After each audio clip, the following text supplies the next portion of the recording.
5, 4, 3, 2, 1. Welcome to WIIL2B podcast with your host. It's me, Yeefa. Welcome, everyone. Good evening. Hello, I am Yeefa, the host of WIIL2B podcast. Welcome to episode 6. This is episode number 4 of the Legacy series, and my guest is Jamelle Rackley. Before I introduce her, I'd like to give you a little overview of how this format works. Jamelle and I will be chatting, diving deep into her will and desire to do extraordinary things. I welcome questions throughout the podcast, so please ask away. If you are new to my podcast, please subscribe to my YouTube channel, Yeefahdotcom, Yeefahdotcom, and hit the notifications button to get notified when new podcasts air. Like, comment, and share to your friends and family. Welcome, Jamelle. She is an amazing woman. At the age of 16, she graduated high school and attended college until the age of 23, where she graduated with a master's degree. She did more in that time than most young people can ever imagine. She has a very high energy and drive to learn and soak up information. And she completed all these tasks, high school and her master's degree at such an early age. And during those 7 years, she also attended Wesleyan University to get her master's, and as well as she studied at Strasbourg, Harvard, Middlebury, and Columbia University. She married the acclaimed entrepreneur, John Patterson, and gave birth to 2 children.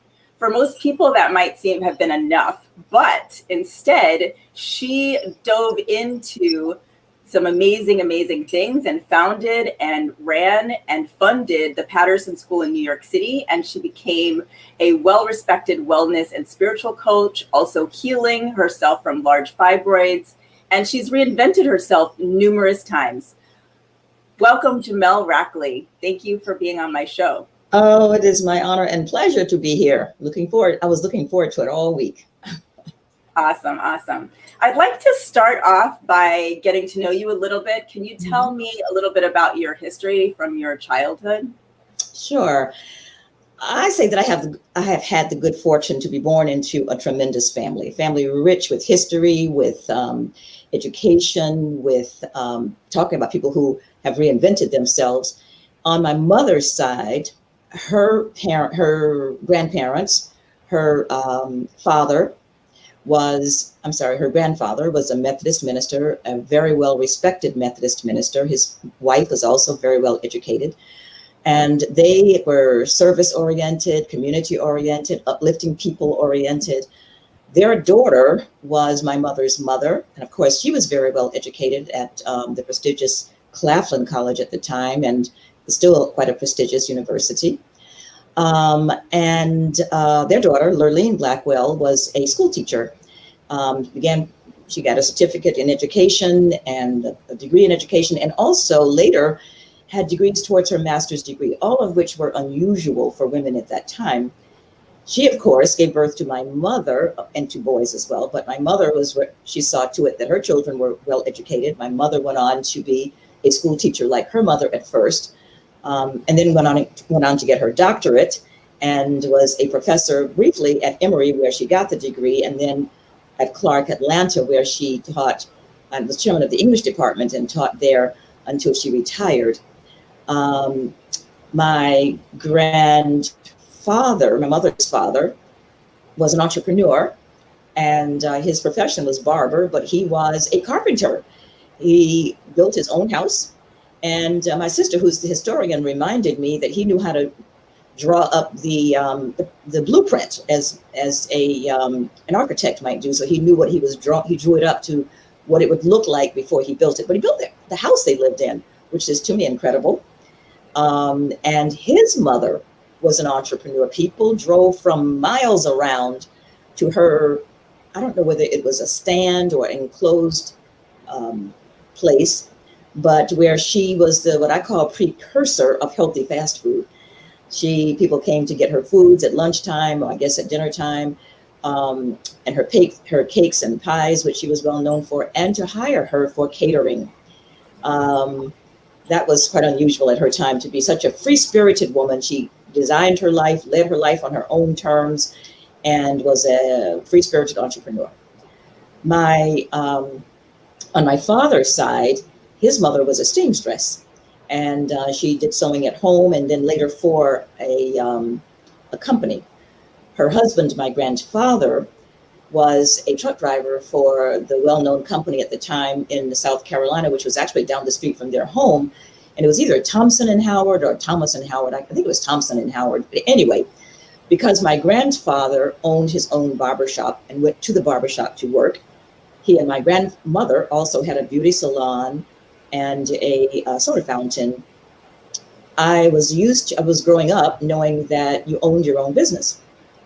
And so when I knew that until I was up in age, I knew that my grandfather on my father's side worked at Thompson and Howard. So I thought that was his business. I thought he owned Thompson and Howard. And I didn't find that out until later, that he was a truck driver there. Not that it in any way altered my high esteem of my grandfather or my love for him, or in any way changed anything. I just was noting that my mindset was always that you own the business where you worked. So I thought he owned that as well. But not only that, when you went wide into the family, especially on my grandmother's side, my mother's side, one family, for example, had, I think, 4 sons, and all of them were doctors. There were one person in the family was one of the co-founders of the NAACP. So that we have a family rich in, educated people, accomplished people, service people who are giving to the community, helping to uplift the community.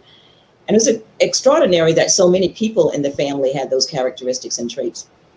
So I feel quite fortunate to have been born into that family. And do you feel like that really did form the way you think about entrepreneurship and about business and the way you have a drive to do things? Yes, not that I knew that when I was growing up, of course. I didn't put those pieces together until I was quite older, but I look at it this way. Let's say the mother and the father are blonde, and the grandmother and grandfather are blonde, and the great-grandfather are blonde. This next generation child is probably going to be blonde, even though they could come out with dark hair, because there's a genetic pattern now that has been established, right? So when you have a family where as far back as you can go, people are educated and contributing to society and doing meaningful things in their lives, and raising their children properly and living by Christian principles. And so it's in the family for generations and generations and generations. So I feel that when I was born, it's part of my DNA. So that's the nature part. It was just there. Of course, I was born into a family who nurtured that. And so I realized at some point in life, I was to say, yeah, well, in my family, if the answer is yes, you don't take no for an answer. Nobody ever told me that. My mother never said that. But the way they lived their lives, my mother and my grandmother and the people, my grandfather and the persons in my life who influenced me, including people outside of the family, teachers and my ministers and everybody that in my community that had any influence on me, felt that way. If you decided you were going to do something, if it were hard or difficult along the way, there was no even thought that you would give up. You just have to hunker down and, get help if you needed it. But you had already said yes to that. So now it's yes all the way. You don't back down and quit and so forth. So the nurturing part was the example that the example of my mother's life, the example of the life of my grandparents and my father, all of the persons in my life who influenced me, and the lessons that they taught, the lessons that they actually taught in words. You love your sister, and you always take care of each other, and you don't lie. So you tell the truth at all times, no matter if it's going to get you in trouble or not. And I remember one very important, my sister and I will never forget this. So my mother taught us that we always have to tell the truth to her. So we could go out in our backyard and play on the side. We had what seemed like a lot of property. We could go outside and play. And we could even go down to as far as our grandfather's barbershop, but we couldn't go across the street from the barbershop. And we did that one day. We went down to the barbershop and actually went across the street. And then we kind of got scared and ran back home. My grandmother was looking out of her kitchen window and she saw it. And she told my mother, the girls were down there by the barbershop and they crossed the street. So my mother asked us and we said, no, we didn't do that. So my mother went back to her mother and said, that was not my children. They said no, and they never lied to me. They said they didn't do it. And we heard that. We felt so bad. We were crying and we went back to her and said, yes, we were the ones and we lied. We didn't tell you the truth. And we were crying and she was crying and everybody was crying. So we never did that again. We never lied to her. It was too painful. That is so funny. Yeah. I think what comes to mind are two stories that you've told me. One is the example of no, not taking no for an answer. And one is that you struggled to learn how to read. Yeah. So I don't know how that happened. My mother says that, well, I had an older sister, Ramona, who was killed in a car accident. It was the one big tragedy in our family history. And Mama said that when Ramona was going to school, I guess at age 4 and then 5, whatever age, she was 5 when she was killed, but say at age 4, she would come home and teach me everything that she was learning in church nursery school.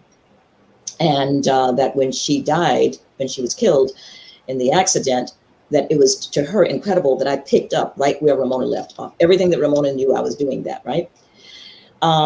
So at some point, however, when I was in first grade at the age of 5, I couldn't read the little books that we were supposed to be reading. And they were like Dick and Jane books, like See Jane Jump, See Dick Run, See Sally, skip.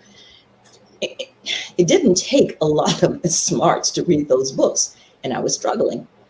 And my mother and my grandmother, I'm sure, were baffled. And it was painful. They'd have me up in the night by the fireplace trying to read these books, and I was struggling. So one day, I guess my mother was giving thought to this and trying to figure out why I was struggling to read simple books. And in the car one day, she said, read that license plate.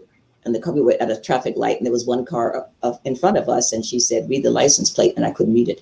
Then she realized that I couldn't read because I couldn't see. I needed glasses. Well, they got the glasses and then I could see. But the damage had been done in my psyche that I'm not a good reader.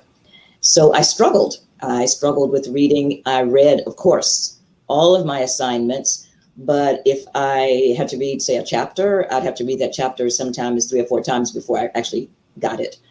I was a slow reader, a methodical reader. Whereas now I'm a much faster reader. I mean, I overcame that. But what I was going to say is that the thought that I couldn't read had then become embedded in my psyche, so I couldn't. However, because you don't take no for an answer, because you don't give up, I read and read and read. When Mama took us to the library, we had to go to the library, I don't know, once a month or whatever the schedule was, and check out books. I'd get a headache on the way to the library, but I never said anything. If I did, it wouldn't have mattered anyway. And I would check out my books and I would read those books, but boy, was it a struggle. I did it and did it and did it and did it. I was a grown woman married to your father, and you girls were little and you had your own library. My mother had a library. I've always had a library. My sister has a library, and you girls had your libraries. And we were reading. We were all reading. I was reading to you all, and then I was reading for myself. And one day I started whizzing across the page, reading without that handicap. I was so stunned I put the book down. But just by doing it, I healed the faulty thought that I couldn't read. And from that point on, I didn't have it. But it took until I was grown, because I wasn't going to psychotherapy about it, or wasn't getting somebody to help me with it. It was that whole thing of, it doesn't matter what the handicap is. It doesn't matter what the challenges are. You just do it. Yeah. So just for people who are watching now and in the future, I didn't announce that this is my mother. And so if you're noticing that we look alike, this is why, because she's my mother. And then the second story that I wanted to bring up is related. It happened to my sister and we were living in New York City. We just moved, as you told me the story, and something happened at a store up on Broadway, and you didn't accept that. You didn't accept that. So tell that story. So you girls were so smart, very bright little girls. In fact, one time I was exhausted when you were babies because you were only 15 months apart, and I was taking you to the two of you to the pediatrician. And I was saying that I was so exhausted from just the whole thing of having two babies at the same time and so on. And he said, well, you could always trade them in for a couple of dummies. And I thought, no, I'll keep the ones I have. I'll go through this exhaustion. So we moved from one neighborhood to another neighborhood. And in that new neighborhood, there were so many shops to explore. And you girls were old enough to go out in the neighborhood, and it was safe enough for you to go out into the neighborhood and explore and go to the little shops and come back. And there was a drugstore around the corner that had little barrettes and all kinds of things that little girls would like. And so you wanted to go over there, which I said you could go. You weren't necessarily going to buy anything. You were just looking. And you came home devastated and kind of in a state of shock because the person chased you all, the store owner chased you all out. I knew right away what it was. Two little black girls in the store, thinking they were going to be thieves or something. Anyway, I got the two of you on either side by the hand. No, this is not going to happen. We marched over to that store. I went in. The counter where you would where you would pay for your goods was at the very back of the store. So there was somebody who was, I guess, purchasing something. I waited my turn. And then I introduced myself as, back in the day, you'd say Mrs. John Patterson. I introduced myself as Mrs. John Patterson. And I live at 90 Riverside Drive, which was a very prestigious address. And these are my two children. And I introduced you all. And I said, they came running home telling me that you ran them out of the store. Well, the man turned red, beat red, because he knew he knew it was going down. I said, let me tell you something. My daughters have the right to be in this store and shop or look. But just so you and your entire staff will know that is the case, open an account, please. And on this account, I have my name, my husband's name, and the two daughters' name, and my daughter's names. They can come in here and buy anything they want.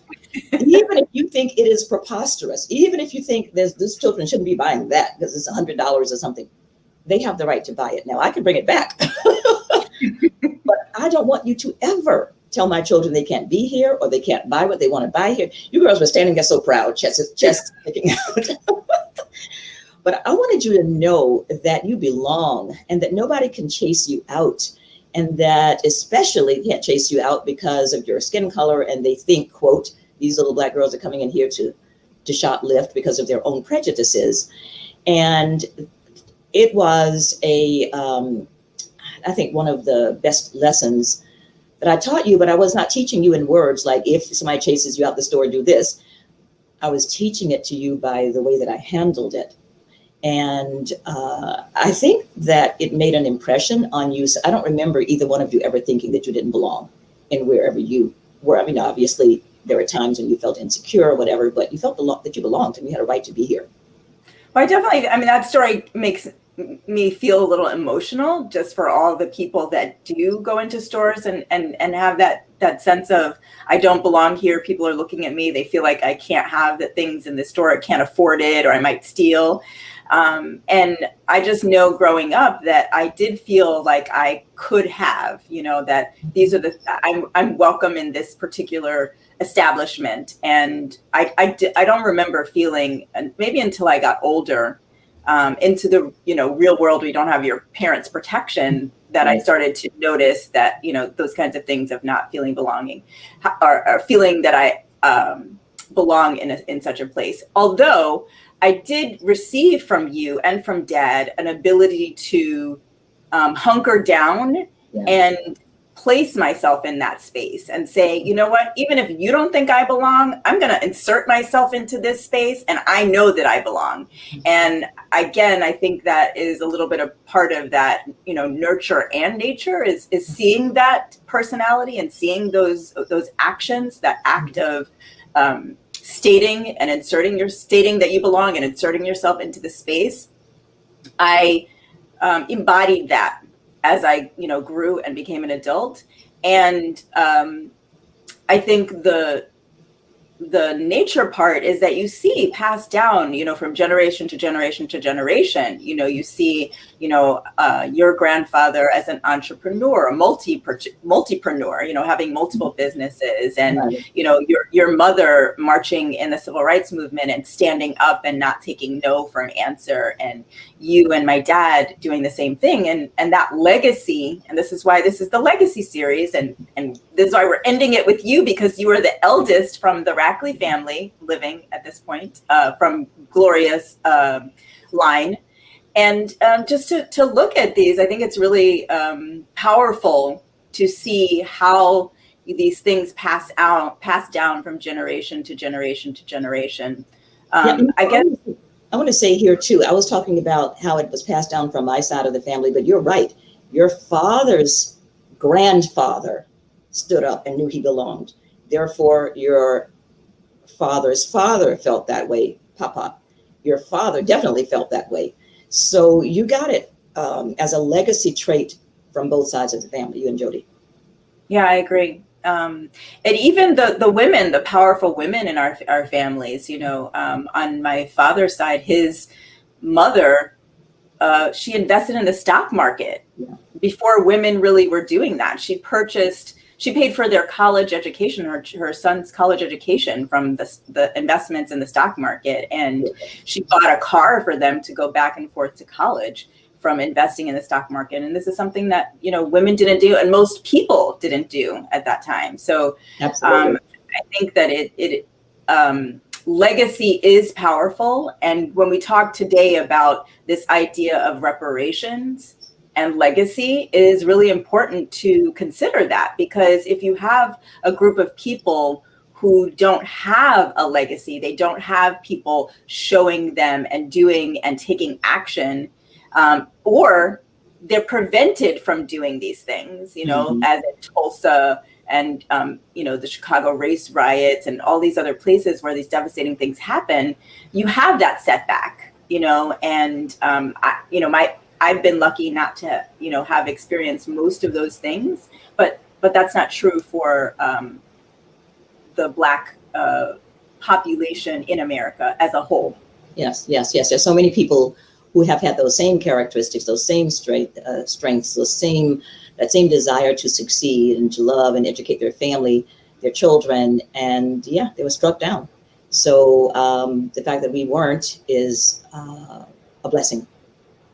And powerful, and an act of upliftment and hope for other people, I think, and I hope that it can help in some way, to give lessons to other people.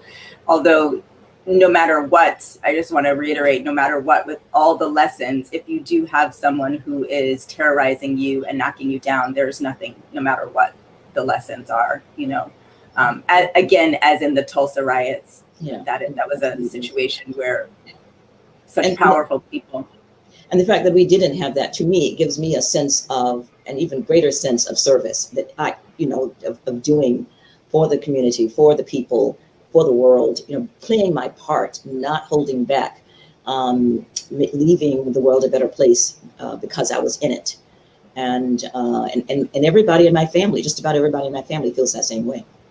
Yeah, I think so. I mean, we all participate in either activist, community type organization, or just raising our voices, lending a helping hand.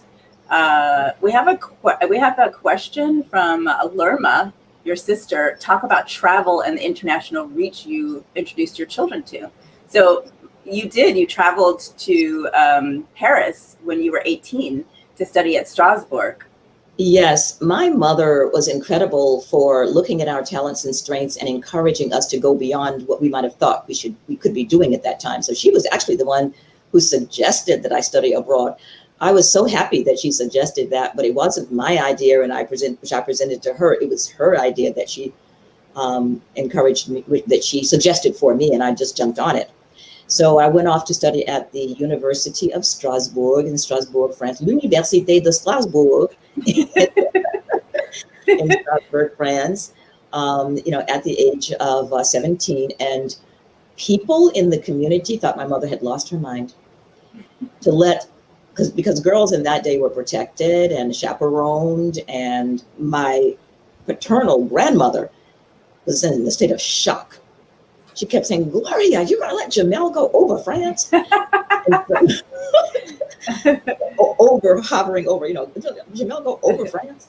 And she couldn't understand. She literally could not understand how my mother could let me go over there to this place that she had no concept of what it really was by myself.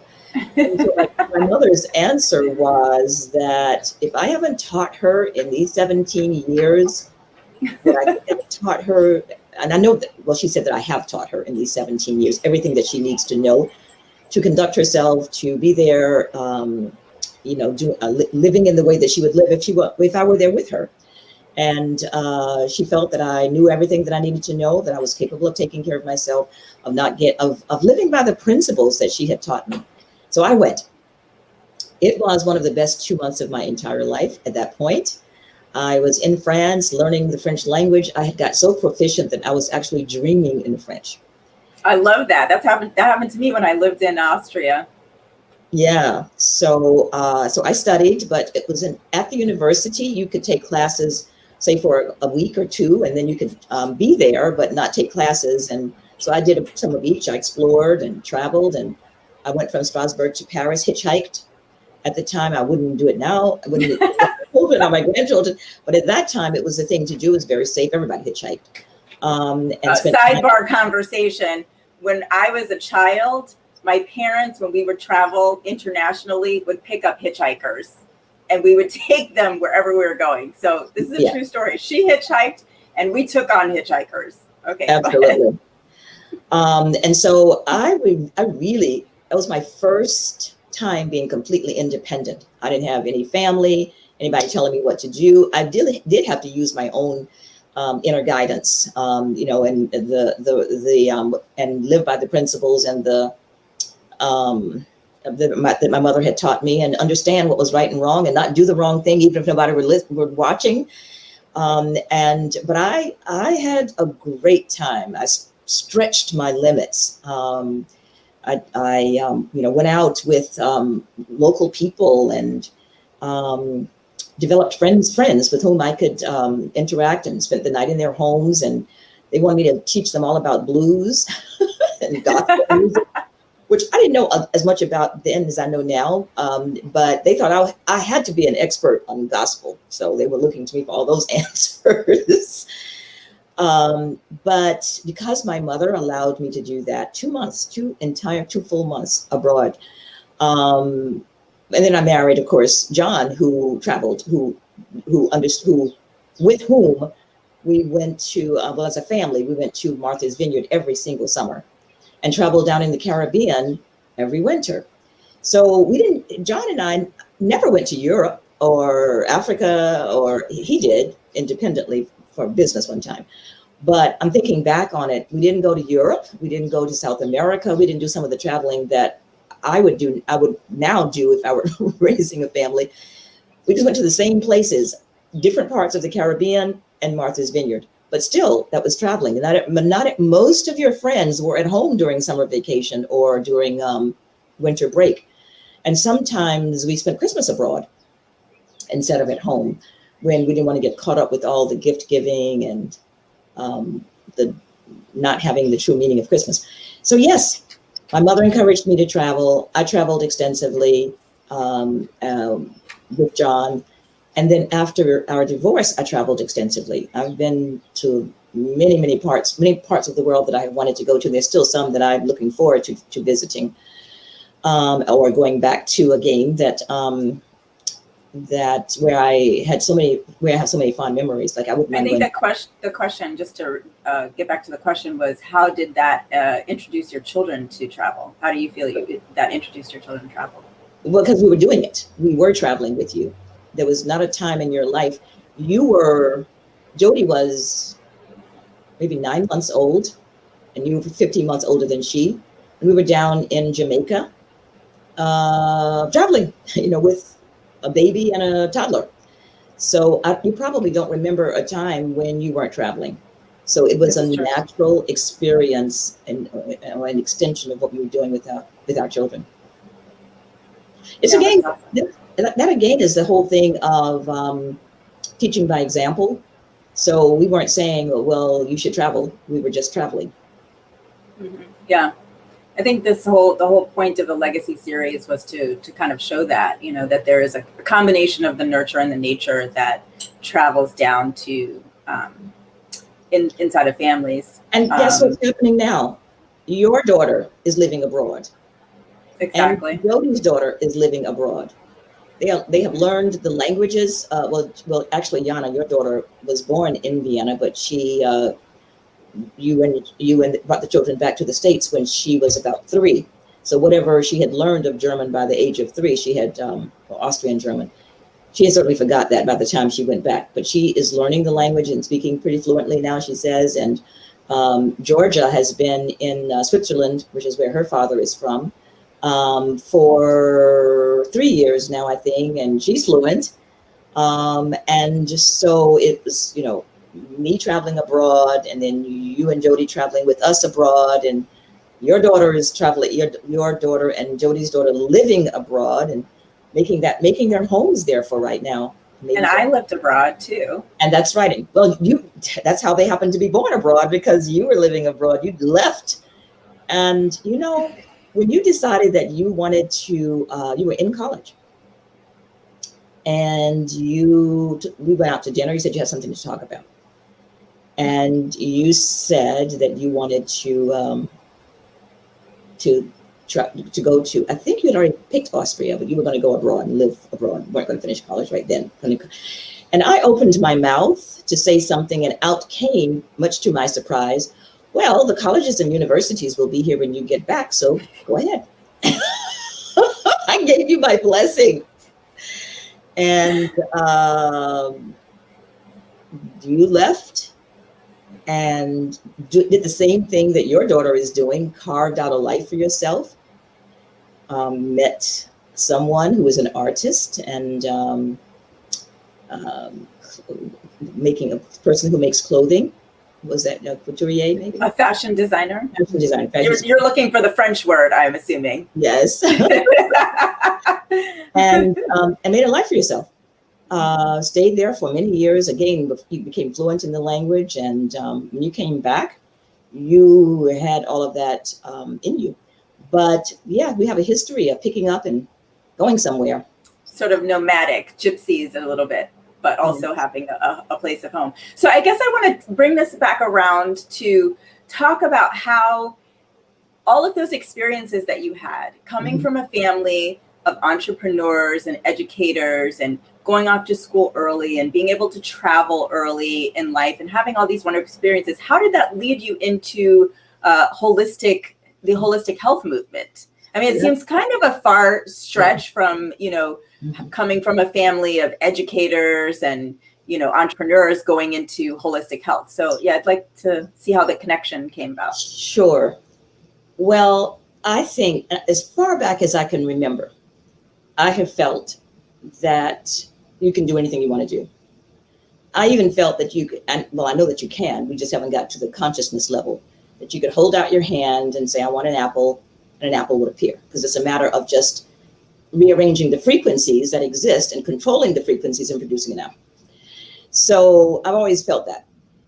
And when you girls were quite young, still like maybe, 5 or 6 or something, John actually heard about something called transcendental meditation. And he said, well, let's go and learn about this. He went for the introductory session with me. I took to it and he didn't. I mean, it was of interest to him, And he thought it was interesting, and he was glad he went to the lecture, but he wasn't going to do that, and I did. So I started transcendental meditation, which I would do twice a day for 20 minutes in the morning, early in the morning, and then later on in mid-afternoon. And I think Jody told the story about how, you couldn't disturb me when I was doing my 20 minutes of meditation. So she would come in. And we were also oming before we started the podcast. We were going. Yes, we were oming to keep our vagus nerve intact. And so doing the transcendental meditation every day was life-changing for, I did it for quite some time. And then that led me into a girlfriend of mine was doing Shaklee vitamins, and I was interested in learning about how any kind of vitamin or supplement helped you to have better digestion, better absorption of food, whatever these vitamins would do. And then I got sick.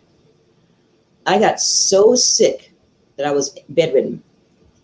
And sometimes it's something like that that changes the direction of your life. I remember I was weeping because Jody, who was a little girl, a little tyke, came up to my bed and said, "Don't leave me, Mommy." And I thought, I am not going to die and leave this child. And then she stayed there for a while, and then she scampered off. But it's like she had a sense that I was really sick and I might be leaving her, whatever that meant to her. And so she came in to tell me, "Don't leave me, Mommy."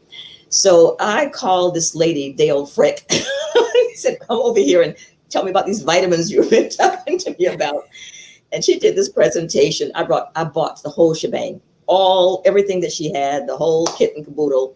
Started taking these things, and I went from being sick where the doctors couldn't figure out what was wrong and get me well to out of the bed and being a vibrant person.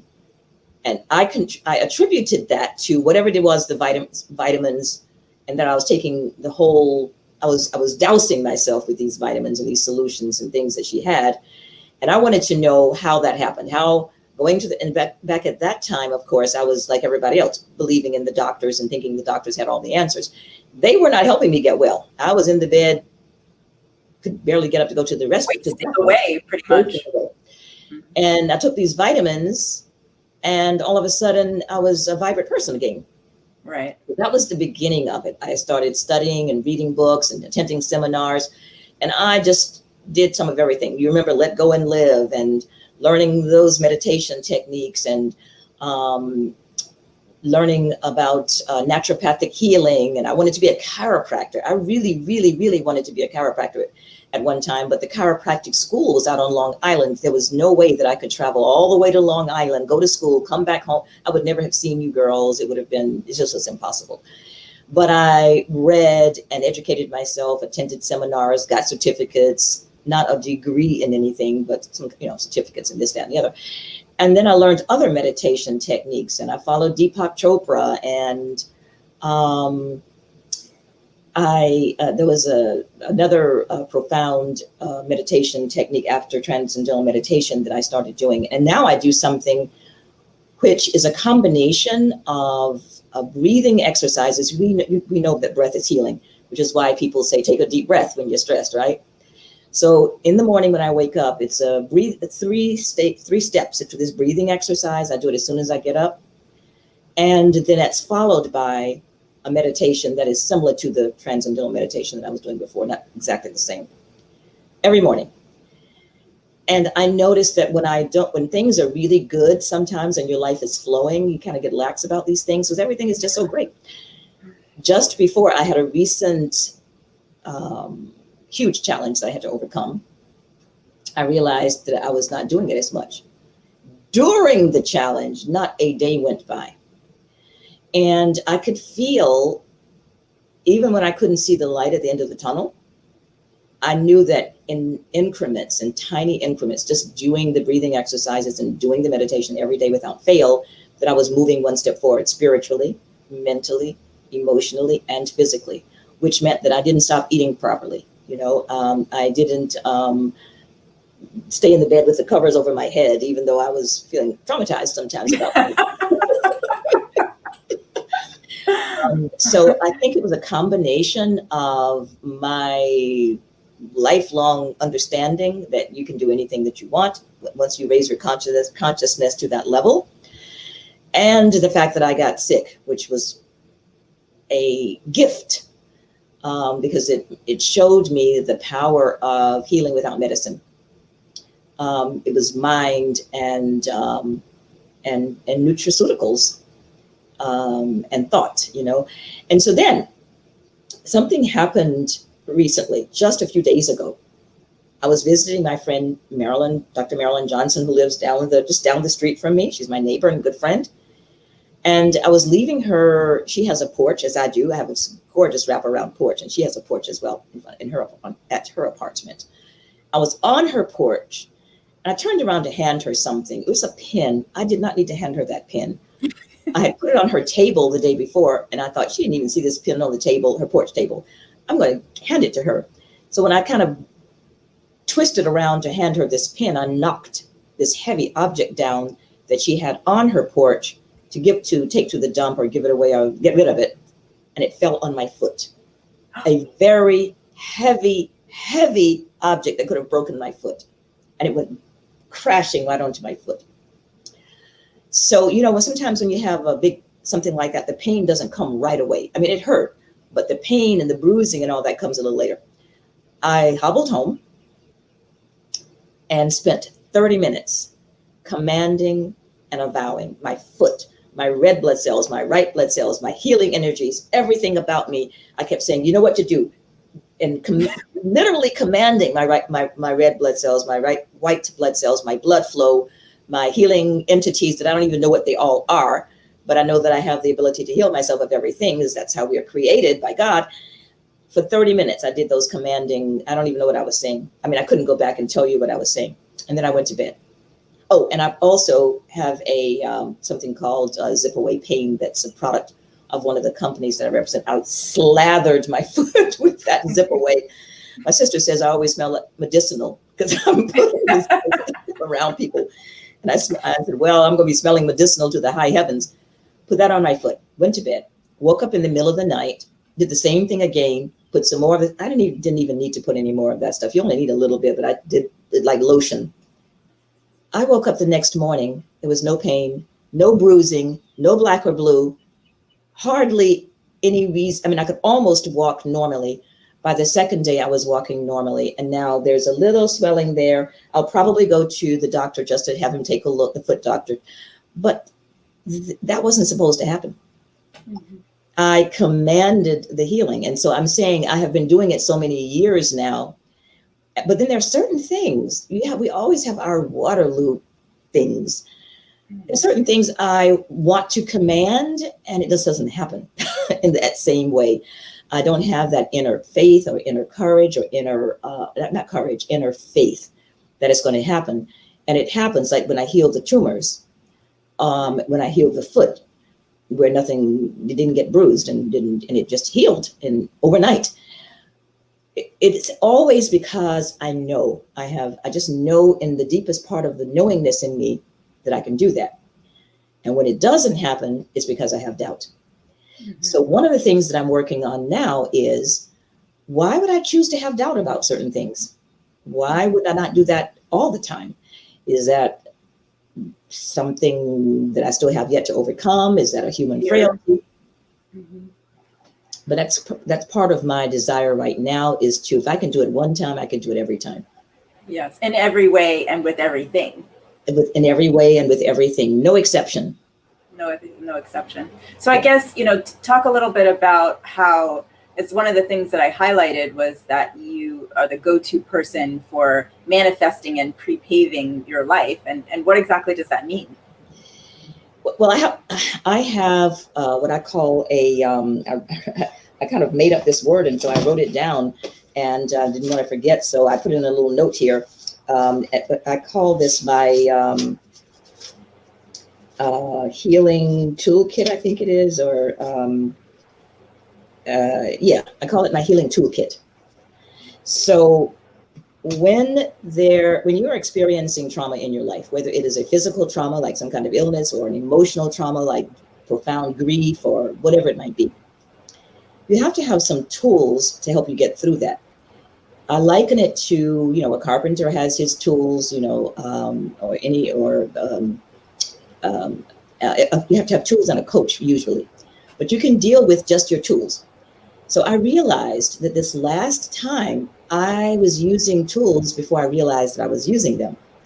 So first and foremost, as I said, I was waking up every morning doing my breathing and meditation. Another toolkit, you have to tell your cells and your mind over and over and over again what you want it to think and be and do, not what you're feeling at the moment. So I started listening to Karen Drucker songs, and her songs are amazing. I am so blessed. Her gratitude songs are will make you weep. That I am standing in my power. They're just so, and the songs are repetitive. Like she'll say, I am so blessed, I am so blessed, I am so blessed, I am so grateful, I am so blessed. And that is repeated over and over and over again in the song. Just filling you up with that. So before that particular ritual, I would wake up in the morning I would toss and turn to go to sleep. And when I would awaken in the morning, the first thoughts that I was aware of were thoughts of anxiety. When I started listening to the Karen Drucker songs all day long, while I was working, while I was in the car, preparing my meals, washing dishes, just always, I started noticing that when I would awaken, I would be singing in my mind, I am so grateful, or I am so blessed. So all night long, I was saying those things as opposed to the worry things that I had been saying before. So that started my day. Well, first of all, I was telling my mind that. So then my mind was feeling, my cells were feeling, all of my body parts were feeling, okay, so we're blessed and we're grateful and we are standing in our power and we're going to have a great day. So even though I was still in the middle of it, that particular activity was a part of the ritual of coming through it. Another thing is following your gut, your instinct. So my sister is even more of a doer than I am. She gets things done and she's brilliant at it. So after we sold our family house, there was a lapse of time when that house was sold before I moved into where I'm living now. And so I was kind of a vagabond. I lived with her for a while, lived with a couple of friends for a while. And you had actually suggested, why don't you just take a certain amount of money and just go and stay in an Airbnb, a retreat Airbnb. And that was such a great idea. And so Lerma and I got online and she was finding all these places and I was finding places and we were looking. And they were all taken that weekend because it was a holiday weekend. So I kind of wasn't thinking about that anymore. And Lerma called the next week and say, hey, these things are now available because that weekend is over. You can get this one and this one and this one and go grab them up right now before they're taken again. And I wasn't moving on it. And I am sure she felt, what kind of sister do I have here? I'm handing her this on a silver platter. And I just wasn't moving on it. Well, my gut wasn't feeling it. I wasn't feeling it.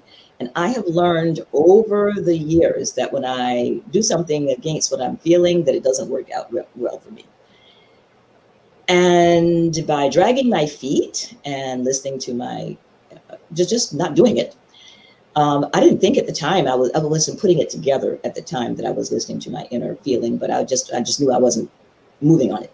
Anyway, it popped into my mind that I have a friend, Millicent, who has a beautiful home out in the country with a huge backyard and a huge front yard. And her entire backyard is designed for something like, I don't know, not even better homes and gardens. I would say elegant homes and gardens with flowers and little sections with pagodas where you can go and sit and meditate and eat or do whatever. And you go out there and you're just stupefied by how gorgeous it all is. So I called her and said, I need to be in an Airbnb or retreat center for a couple of weeks. Could I stay with you? And, I'll pay you. I figured she would charge me half of what, a professional Airbnb. She said, sis, come on out here, girl. I'm charging you anything. And I stayed with her probably 10 days or so. And talk about being in the midst of love and healing. You can't turn anywhere in her house. Over the kitchen table, it says ASAP, always stop and pray. Everywhere you turn, there is a plaque that says something that reminds you to be centered and be who you are and connect with your divine nature. Out in the yard, there's on the back of the house, it's peace and love and peace, love, and gratitude. Taped pictures of divinity and so on. So I was in an environment where everywhere I turned, I was reminded to pray, to find my center, to be centered in who I am, and that I was loved. Millicent loved me, her husband loved me. I could be completely by myself or engaged with them.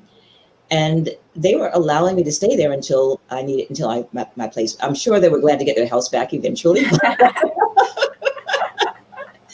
She kept assuring me that I was no imposition, and that was great. Plus the other friends with whom I stayed for a few days gave me that, and my sister also gave me that same feeling. So you're saying that you manifested this heaven of an oasis? Is that the point? Is that you were able to manifest that as well? By listening to my inner guidance. Even when I didn't know that, I wasn't consciously aware that I was listening to my inner guidance. But yes, so one of the things is listening to your inner guidance and doing what your inner guidance tells you to do, not something, even if it seems illogical. It seemed illogical not to go and jump on those one of those things, but it was totally illogical. But I learned even if it's illogical, do that. The second thing is surrounding myself with meditating and doing my meditations and prayers and so forth in the morning. The second one is reading only literature that was strengthening my ability to connect inward and overcome the trauma. And being gentle and kind with myself, because as we know, when your frontal lobes have been dismantled by your amygdala, you don't have the ability to reason. You don't have the ability to think clearly, and you act animalistic. So somebody says something and you bark at them, or you act. You can act in a way that is not your true nature, but it is at that time your nature, because that's where you are. Your amygdala has hijacked your frontal lobes. Right.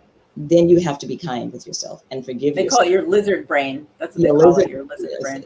Mm-hmm. So the toolkit, if we could summarize, or could you say repeat the 4 things again for people who that could be helpful for? Yeah. Let's see. In fact, I kind of listed them somewhere here, and they are things like the music that I listened to, like the Karen Drucker music. Definitely meditating and breathing exercise, some kind of meditation that you do in the beginning of the day and maybe again later on in the day. Surrounding yourself with loving people who will forgive you and help you forgive yourself when your amygdala has hijacked your frontal lobes. I kept books by the bed, by my computer. Oh, and I golden keyed everything. So this is a little book by Emmett Fox, and it's called The Golden Key. And let me tell you what he says on the first page. He says, he says this book is, I think, 7 pages or something. And this book will tell you what to do in any situation of devastation, whatever it is, whether it's physical, mental, emotional, you're in some kind of trouble, you're in jail, whatever it is. This book will tell you how to get out of that. And he said, I have reduced it to 6 pages, and I would have reduced it to 6 words if I could have. He calls it how to golden key everything. I read this every day. And I began golden keying everything. I won't tell you what that is. You can go, it's a $4.95 book, but you have to make sure it's by Emmett Fox, because I think there's some other golden key books. So you find something like this that gives you a thing to do so that you can golden key your situation, or you can meditate through your situation. You can some people laugh, like Cousins, who laughed himself to health. Remember the guy who was sick with cancer, supposed to be dying, and he laughed himself to health. You have to find the things that you put in your toolkit that will allow you to go through the trauma or whatever it is that you're going through. And I highly recommend this golden key. So I've been golden keying. To wrap up, we're nearing the hour, and I just want to maybe get one thing from you that you would say that your mother imparted on you that helped you to be the person that you are today. Her life, the person that she was. My mother, as I said, was driving the car when someone ran into her car where her daughter was killed. And she told me as an adult that she had to struggle not to be insane, not to pretend that her daughter was deceased, that the daughter was still alive, but she realized that she had two of us, Lerma and me, and that if she were a crazy woman talking to a deceased child as if she were alive, that we didn't have a chance to grow up as normal persons.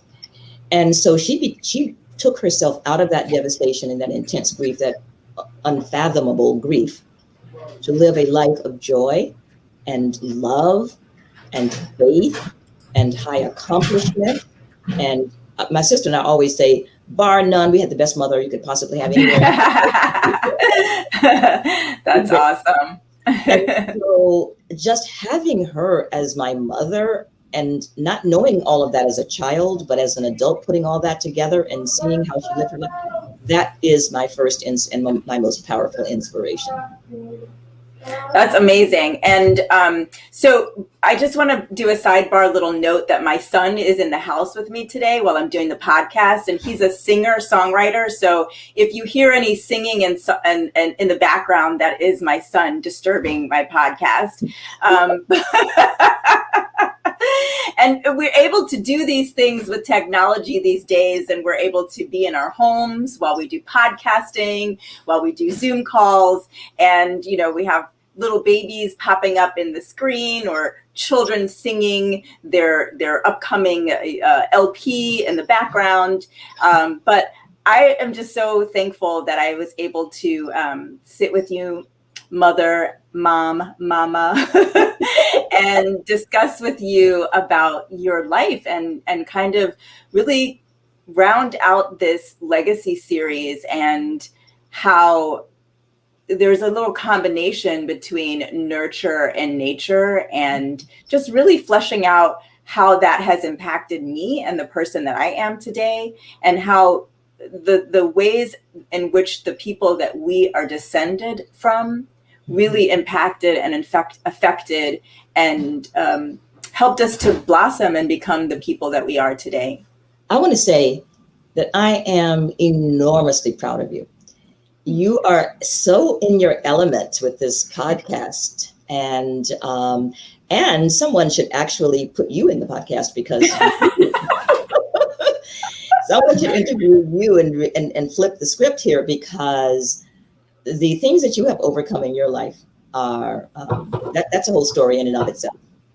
Maybe one day I will write a book. People keep suggesting that I write a book about all of the trials and tribulations and triumphs and joys and everything that I've experienced in life. And so look forward to that maybe one day. Yeah. By the way, my sister is going to be writing a book of the history of our family. It's going to be either a huge volume or it's going to be in a series, like 3 volumes or something, because she is the family historian, and she has to write this book so that the legacy continues. Yes, I agree. So if you could just let everybody know how they can contact you. You are a coach, and if people would like to learn more about your coaching, your spiritual life coaching, and you also, like you said, you sell essential oils and things like that. So how can people contact you if they'd like to get more information about that? Absolutely. Thank you for asking that. And I realized that I have so many different websites that I don't have one. And I went online today to see if I could create one that would be a central one that people would go to. And I had one, but I couldn't change it in time with the correct phone number and everything.